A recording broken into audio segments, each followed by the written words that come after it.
is the Big O Show. This is the Big O Show. All right. Good morning, Ira. How are you doing? So I guess I shouldn't be reporting that the Heat are looking into Aaron Rodgers. Fine. I'll stay off of that one also as well. Well, listen, the way Pat Riley and front office are making decisions, it seems like they've been in a dark room for a few years. Anyway. I would like to add a 40-year-old, so maybe it makes sense. Yeah. Let me tell you something. Sean, can you pull up the soundbite from Jimmy Butler there for me? Because I found this humorous. I found this laughable. I found this entertaining. I found it insulting. I can use a lot of adjectives to describe what I thought of this soundbite from Jimmy Butler. And Sean, if you can, I know we've got your puss on the air there, but when I play it, you guys are going to go off the screen. It's a video. That's fine, but we'll both be watching. Take us off this. Listen, taking both of us off the screen is a good thing for the viewer. There's no doubt about that. But go ahead, knock yourself out. I mean, I'm at a point now, I think everybody is, where it doesn't surprise us. We really get bored with the process, and I can't tell you why. And, we play hard, and sometimes we get back in the game like we did tonight, and sometimes we don't. But either way it goes, if we just play basketball the right way the entire game, I don't think that we're in that situation more often than not. But for some odd reason, we think it's going to be easy, so we just go out there and go through the motions. I love this, Ira. Okay, so wait a minute. Okay, so you're the 80s Lakers and Celtics. You're bored of the process. Dude, I understand. You get all the way to the title. You win it. You got to climb that whole mountain again. You're the 90s Bulls. You're tired of the process. Dude, I get it. It's tough to get back to the championship every year and win it and win it and win it. And you're led by a maniacal champion in Michael Jordan. You're the 2000 Spurs. Yeah, the process gets a little tiring because you've been at it. You're the Miami Heat. You haven't accomplished jack shit. You haven't won anything. How can you be tired of the process? Last time I checked, I used to hear tired of the process from champions talking about trying to climb that hill again. I understood that one. I don't understand this one. You can't be tired of a process you've never actually ever dominated. You know what I'm saying?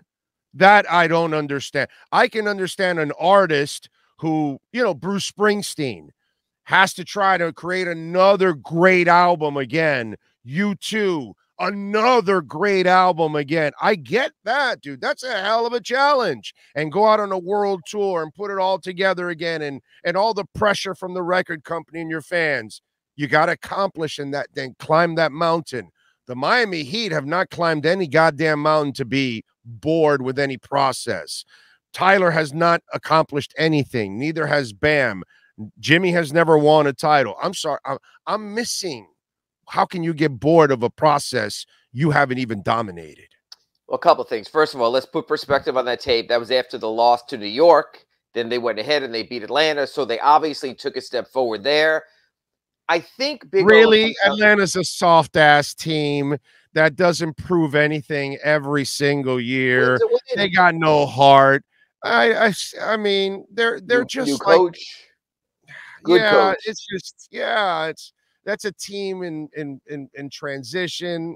I'm not that impressed that you beat Atlanta. That's a mentally weak team as it is. Come on. And the other element of this is, and I think this is where Jimmy was going, there's no easy path for the Miami Heat, the way the roster is set up, the way their style is. They have to do everything so finely, so precisely, so difficultly. That's the difference. When you have innate scorers, guys, you can just give the ball. Okay, we don't want to run this set. We don't want to set a couple of screens. We don't want to set an elevator screen. We don't want to have to run with precision. But you're so good. Emmanuel quickly last night for the Knicks, for example. Julius Randle against the Heat. Just get us some buckets. The Heat only have one bucket getter, and he's a very uneven bucket getter in Tyler Hero. He can reel off 12 straight points or 12 straight misses. Everything else the Heat do is getting Jimmy in position, Jimmy backing down his man, Jimmy bumping and grinding, Jimmy getting to the foul line. Big O, that's hard. If they're getting the ball to Bam Adebayo, it's setting a screen. It's him setting up a man. It's him hitting that difficult floater in the lane. That's hard. So I think what Jimmy was getting to, and I think this is true, the Heat have to work harder to score than just about every other team in the NBA. That grinds on you. The way they put this roster together without a bunch of innate scorers, because they insist on playing 1990-style defense and trying to grind it out at a time in the NBA where there's no more grinding. You damn well better be able to score. So I think Jimmy's point right there was, it's hard to do what we do relentlessly, minute in and minute out. That's Right. what I think he was saying, was to grind and grind and grind and be more than 60 games into it. That's what they set themselves up for. There's a reason they're the lowest scoring team in the NBA. There's a reason they're in the bottom 5 in offensive net rating. It's hard for these guys. That's the roster construction. There are not natural scorers here. Jimmy works his ass off. Bam works his ass off. Tyler is up and down. It's the process of the roster. So you were counting on Duncan Robinson hitting threes. Not happening. You were counting on Max Strus hitting threes. Not happening. You were counting on Victor Oladipo being your six-man, sort of set it up off the bench and score. Not happening. So I think what Jimmy was said, and you can even see in the tone when he was offering that comment. By the way, you were counting on your $30 million teammate to come through too. Not as a scorer. I wasn't counting on Kyle Lowry as necessarily a scorer. But yes, as a setup man to make things easier, absolutely. The guy has not played since February 2nd. That makes it spending $30 million on a facilitator? You know what? A great facilitator could be worth it. Chris Paul has shown that in what he's done in Oklahoma City, in Houston, certainly now in Phoenix. So yes, the right player. That's why they got rid of Goran. Goran, even at the moment he was let go, was a better scorer than Jimmy Butler. I want to recruit a guy that's going to take some pressure off of me, not actually add more pressure on me. And that's exactly what Lowry does, because since he can't score, he can only give it to you so you can score more. But he can give it to you in a better scoring position, so you don't have to back down your man. You still got to grind. It's so still the same way. You can score on cuts, his pitch ahead passes. That was the plan. So what I'm saying is, so much has gone south for the Heat right now. You know what? I bet even if you check your chat board, and we're honest here, Big O, I know there were expectations for the Heat after going to the Eastern Conference Finals last year. But when we see how it's playing out, when we see now the Heat are going to the play-in round, I think we have to be honest and step back here for a second and tell ourselves there are 5 teams that are clearly better than the Heat in the East. Milwaukee is better. Boston is better. Philadelphia is better. New York is better. And Cleveland is better. So you're playing for 6th place. Big O, when you're playing for 6th place, you can't have the same motivation. You just can't, as when you're playing for championships. The Heat are in a tough spot this season. They shackled themselves with the luxury tax by not going over. They saw other teams make net games. They didn't. Obviously had the injuries because they went old. And when you go old, you deal with injuries.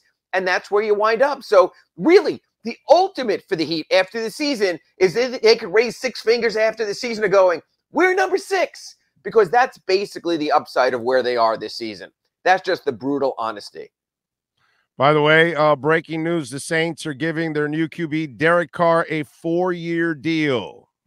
With a big number coming, they'll make it work with their cap situation. So Saints got their quarterback, by the way. Just a little breaking news for those of you out there. All right. Poor Taysom Hill. I'm sure he thought he'd be the running quarterback for years to come. Yeah.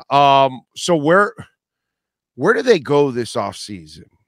Because to me, this is not a team that's going to make any kind of a deep run in the playoffs. They're just not built for today's basketball. They're not seeded for it. You know, again, we talk about you thread the needle, you get the right matchup, you get a Cleveland or something. If they're in the play-in, they're playing Milwaukee or Boston in the first round. If they have a higher seed, Ira, they're not a good team. They're not going anywhere. No, and that's where they are, and that's where they go out. Big O, if they win 2 games in the first round, if they make the first round, it's probably their upside against Milwaukee or Boston. That's honesty. So the question comes down to what I've said at the Sun Sentinel in my Ask Ira column is this.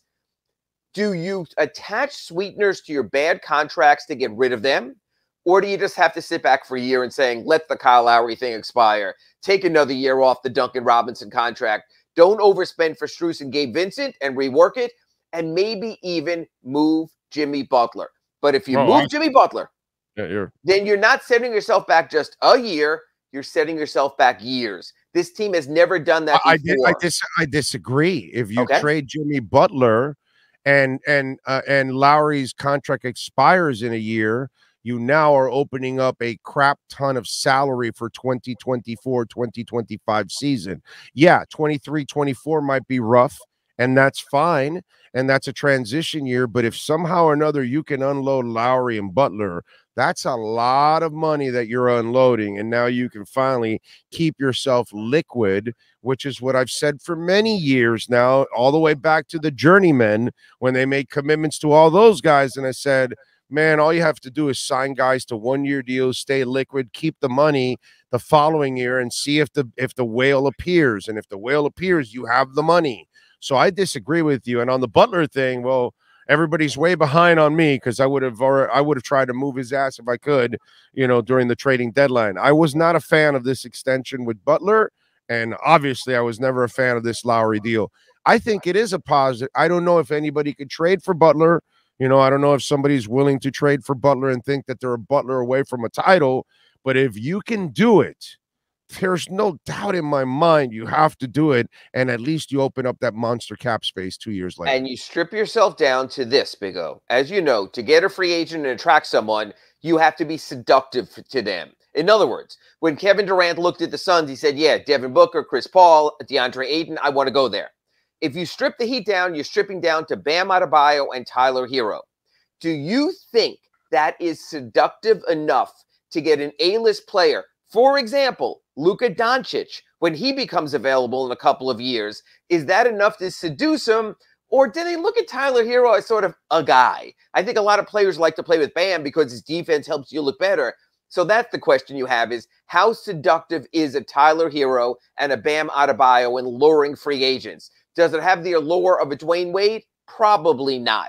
Does it have the allure of a Jimmy Butler and Bam when Kyle Lowry came here for better or worse? Probably not there either. So maybe another. By the way, we haven't seen a star come play for Jimmy Butler yet. Hasn't happened. You ended up getting an over-the-hill friend of his come here. But, that whole talk of waiting for that star, how many more years you're going to wait, man? This is year 4 already. I heard all this shit from the get-go. Oh, they'll find the other star to play with Butler. Well, they haven't found that star. How much longer are you going to wait? Because the Jimmy Butler cliff he's about to go off that cliff. And that body of his will not respond anymore. So body's the bigger thing than going off a cliff because of this reason. Percentages-wise, when Jimmy has played, he's having a career season. His overall efficiency, his overall shooting percentages, he's missed 15 games. If he just missed 15 games, I know you don't like to hear this, Big O. Yeah, that's about the norm for a really good player in his 30s in the NBA. So you might see that cliff in a year. You might see it a little bit further because the man is psychotically driven to succeed. So you don't know exactly when or even if that's going to happen.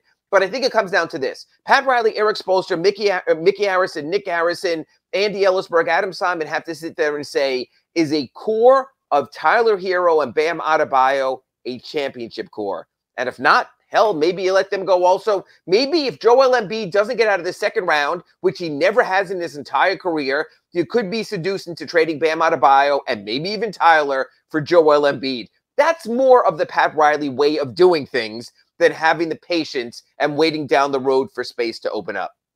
No, I get that, but I just think that I think you're progress stopping yourself by being stuck with these bad contracts. That's all I think. You've got to unload that Lowry, the Duncan, and then eventually the Butler. Like you said, you can also wait on the Lowry, and patience might be more prudent there than taking on long-term money from someone else. Oh, yeah, no, definitely. Yeah. With Lowry, you only have a year left. So unless you can get unless you can get, a classic Riley disgruntled player from somewhere that they've got to get rid of him, and yet he's really a good player and you got a couple years left, but they don't want to deal with the couple years. They'll deal with the 1 year of Lowry. That's the one saving grace that we could, hang on for if there's a disgruntled star out there that they've got to unload and needs out, which I don't know if that exists right now. Well, it Right? might be Rudy Gobert, but I want nothing to do with that No. contract. Yeah, so that's another No. story. No, I'm not doing that. All right. They've got the Hawks again tonight, right? Got to win, and you got to win. There's no more splitting these 2-game series. Oh, it's hard to beat a team twice in a row. No, you're the Miami Heat. If you want to get out of the play-in round, you're probably going to have to finish your schedule something like 13-4 in order to catch Brooklyn. You can't go into these series against Atlanta going, we'll just get a split. Or even Big O on Wednesday and Friday, they're playing the Cavaliers. Got to win both of those also. You either make your statement now or you're just one of the run-of-the-mill play-in teams playing on the Tuesday after the regular season, being desperate. Not a good look for the Miami Heat. Well, by the way, follow him on Twitter at Ira Heatbeat. Catch his work there at the South Florida Sun Sentinel. Better yet, subscribe like I do. Ira, as always. Thank you, my friend. Oh, by the way, one more thing. Sure. The John Morant thing. Like, kid, screw your head on right. I mean, this guy's got the world by the balls. Surround yourself with the right superstar. People. Yeah, man. That's like, this is a real shame if he continues down this path and doesn't screw his head on right, because this is a young man that's got every opportunity in front of him. And to see the stuff that's been going on, wow, dude. I mean, you know this going back to the Dolphins and Stu Weinstein when he was there and everything. You don't just vet the player, you vet the player's entourage. You know everyone that he's around. And if you see a player traveling in the wrong circle, you get ahead of it instead of now the Grizzlies being behind the curve in that. And you let that player know, hey, I know this guy was loyal to you. I know this guy is a distant relative, but this is not in your best interest. That's what they have to do now with John Morant, because, Big O, a free agent's not going to Memphis. Everything there has to be internally and developed, whether it's Jaren Jackson Jr., whether it's John Morant, whether it's Brandon Clark. It has to be their draft picks. If that doesn't work out, they're not signing a free agent to replacing John Morant. They have to try to find a way to make it work. He's an immense talent. Yeah, I always say this about famous people, and that's if you're an entertainer, a musician, a politician, an athlete, they have more to lose than we do. You cannot hang around people that don't have anything to lose. I almost feel like once you step into that world, you need to be around people that have as much to lose as you do, because once you put yourself in a position where it's people that have nothing to lose, that puts you at risk immensely. It's sad. I hate to put it that way, but I think when you're at that stature, that's how much you have to protect yourself in this world, because you really can't trust the average person out there. You have no idea what their intentions are. So you're better hanging around other stars, other athletes, other high profile people, the kind of people that are risking the same kind of things you are on a daily basis. I hate to say it, but that's kind of the life you should lead, unfortunately. Absolutely. And we'll get into that a little bit more Wednesday on the redrecover.com Inside the Paint Show at 9 a.m. And then hopefully it plays out better for Ja. If not, I'll be talking to you again Friday on our Acura Pembroke Pines report. So looking forward to that as well. Ira, thank you. Enjoy the basketball tonight, my friend. Appreciate you. And talk to you Wednesday, 9 a.m. right here. Thanks, Big O. You got it. It's a shame, but I really feel that way. People like this, they should not hang around average people. They should not.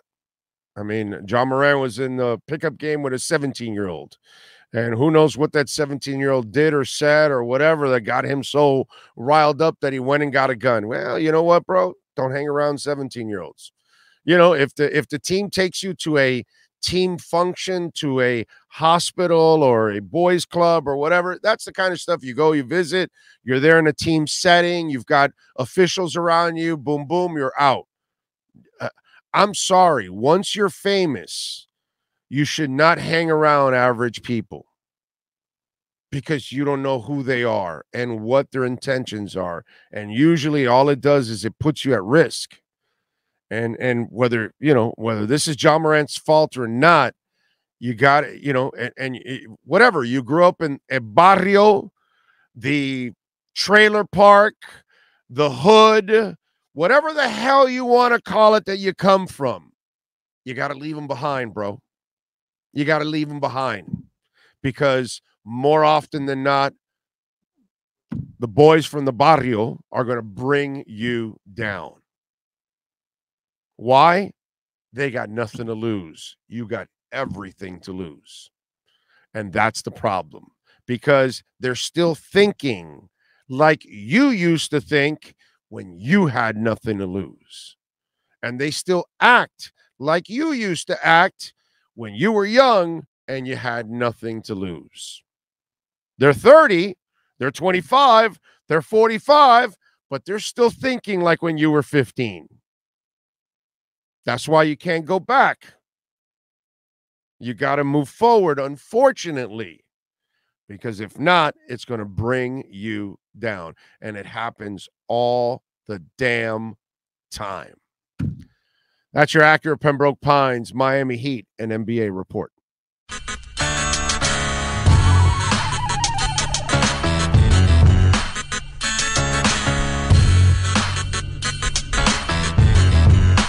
This is the Big O Show. This is the